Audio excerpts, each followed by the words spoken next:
കോഴിക്കോടും സമാനമായ സാഹചര്യമുണ്ട്. ട്രോളിംഗ് നിരോധന കാലത്ത് മറ്റു വരുമാന മാർഗങ്ങളില്ലാത്തതിനാൽ സർക്കാർ പ്രത്യേക പാക്കേജ് പ്രഖ്യാപിക്കണമെന്നാണ് മത്സ്യത്തൊഴിലാളികളുടെ ആവശ്യം.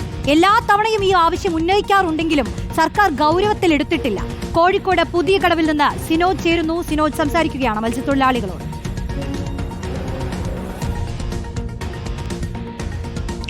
റോഷനി, ഞാൻ നിൽക്കുന്നത് വെള്ളയ ഹാർബറിന് സമീപത്തെ പുതിയ കടവിലാണ്. തൊട്ട് പുറകിൽ കാണാം വെള്ളയ ഹാർബർ. വലിയ ബോട്ടുകളൊപ്പം തന്നെ ചെറിയ വള്ളങ്ങൾ അവിടെ കെട്ടിയിട്ടുണ്ട്. ഇപ്പോൾ ട്രോളിംഗ് നിരോധന കാലയളവാണ്. ഈ സമയത്ത് പരമ്പരാഗത മത്സ്യത്തൊഴിലാളികൾക്ക് കടലിൽ പോയി മീൻ പിടിക്കാം. പക്ഷേ അവർ പോകേണ്ട വള്ളങ്ങളാണ് സൈഡിലൊക്കെ തന്നെ കെട്ടിയിട്ടിരിക്കുന്നത്. ഇപ്പുറത്തേക്ക് വലത്തേക്ക് ക്യാമറ തിരിച്ചാൽ കാണാം ഈ കടലിൻ്റെ അവസ്ഥ. അതായത് കടൽ തീരത്ത് ഒന്ന് ഇറങ്ങി നിൽക്കാൻ കഴിയാത്ത രീതിയിൽ കടൽ ശോഭിച്ചിരിക്കുകയാണ്.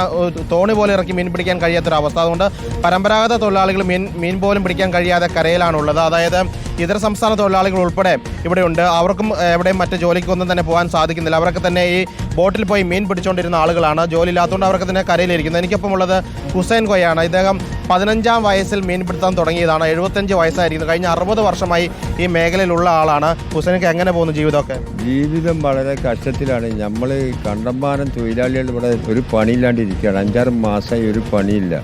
കടലിലാണ് മുമ്പത്തായിരം മത്സ്യങ്ങളില്ല. ഇല്ലാത്തത് ഇതാണ്. കോടീശ്വരന്മാരെ ബോട്ടിൽ നിന്ന് വലിച്ച് കടലിനെ പറ്റിച്ചു കഴിഞ്ഞു.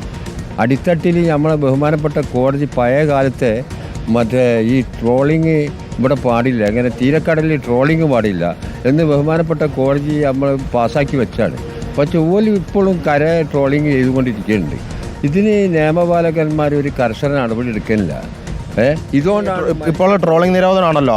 ഇതിന് മുൻപുള്ള കാലഘട്ടത്തിൽ ഇങ്ങനെ, അതായത് ട്രോളിംഗ് നിരോധനം തുടങ്ങുന്നതിന് മുൻപ് തന്നെ പലവട്ടം നിങ്ങൾക്ക് കടലിൽ പോകാൻ പറ്റിയിട്ടില്ല അല്ലേ? കടൽ ശോഭിച്ചിട്ട് കടലിൽ ഇത് ഇപ്പം കടൽ ശോഭമായിട്ട് അതിന് മുന്നേ നമുക്ക് കടലിൽ പോയിട്ട് മത്സ്യങ്ങളൊന്നും ഇല്ലാണ്ട് 5-6 മാസമായി നമ്മൾ വളരെ കഷ്ടത്തിലാണ്.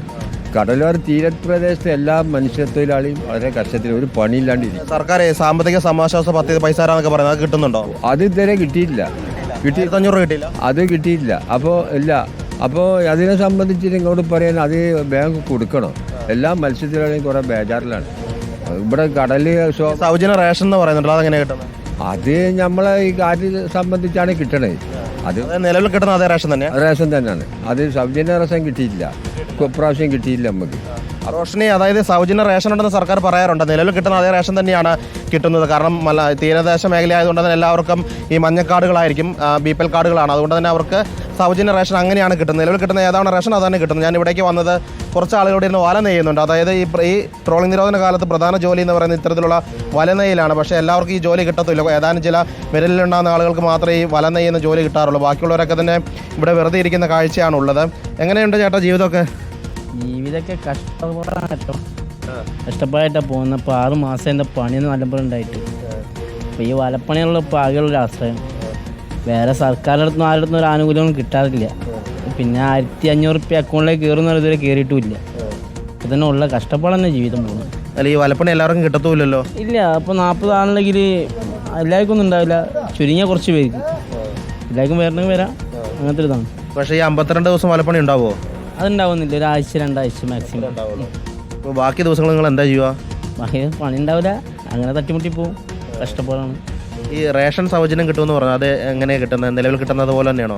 എന്താന്ന് കൃത്യമായിട്ട് ഇതുവരെ കിട്ടിയിട്ടില്ല. എനിക്ക് ഒന്നും കിട്ടിയിട്ടില്ല ഇതുവരെ ആനുകൂല്യം.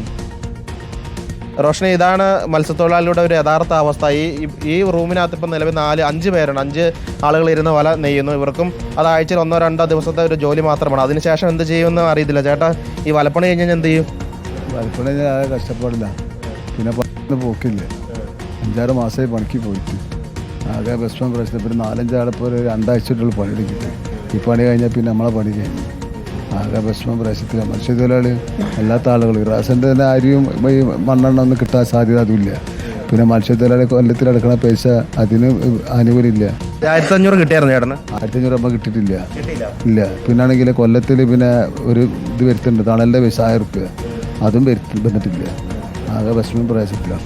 വീട്ടിൽ എത്ര പേരുണ്ട്? എങ്ങനെ കുടുംബം കൊണ്ടുപോകുന്നത്? ഇവിടുന്ന് കൊണ്ടുപോയിട്ട് കഴിയണം. താമരശ്ശേരിയാണ്. ഇവിടുന്ന് നയിച്ചിട്ട് കൊണ്ടുപോകണം. 3 മക്കളും ഒരു പെണ്ണുണ്ട്.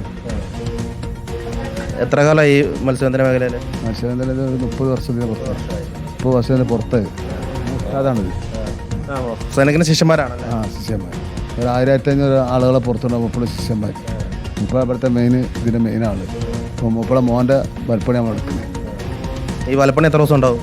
ഇപ്പോൾ 1.5 ആഴ്ച ഉണ്ടായി കഴിഞ്ഞാൽ പണി കഴിഞ്ഞു. റോഷനി ഇത് 1.5 ആഴ്ച കഴിഞ്ഞാൽ ഈ വലപ്പണിയും കഴിയും, പിന്നെ എന്ത് ചെയ്യുമെന്ന് ഇവർക്ക് അറിയില്ല എന്നാ പറയുന്നത്. തീർച്ചയായും ഓരോ വ്യക്തികൾക്കും അവരുടെ ദുരിതം പറയാനുണ്ട്. അത്രത്തോളം ബുദ്ധിമുട്ടിലാണ് ഈ സമയത്ത് മത്സ്യത്തൊഴിലാളികൾ ഉള്ളത്. കഴിഞ്ഞ ഓരോ സമയത്തെയും ട്രോളിംഗ് നിരോധനവും മഴക്കാലവും ഒക്കെ വരുമ്പോൾ നേരിടുന്നതിലധികം ഈ സമയത്ത് പ്രതിസന്ധികൾ അവർ നേരിട്ടുകൊണ്ടിരിക്കുകയാണ്. പ്രത്യേകിച്ച് കടം വാങ്ങിയാണ് അവർ പലരും ജീവിക്കുന്നത്. ഈ പലിശരഹിത വായ്പകൾ നൽകണമെന്നൊക്കെ സർക്കാരിനോട് മത്സ്യത്തൊഴിലാളികൾ എല്ലാ കാലത്തും പറയുന്നതാണ്. പക്ഷേ ഒന്നും നടപ്പിലാവുന്നില്ലെന്ന് പലയിടത്തു നിന്നും അവർ ആ പ്രതിസന്ധി തുറന്നു പറയുകയാണ്.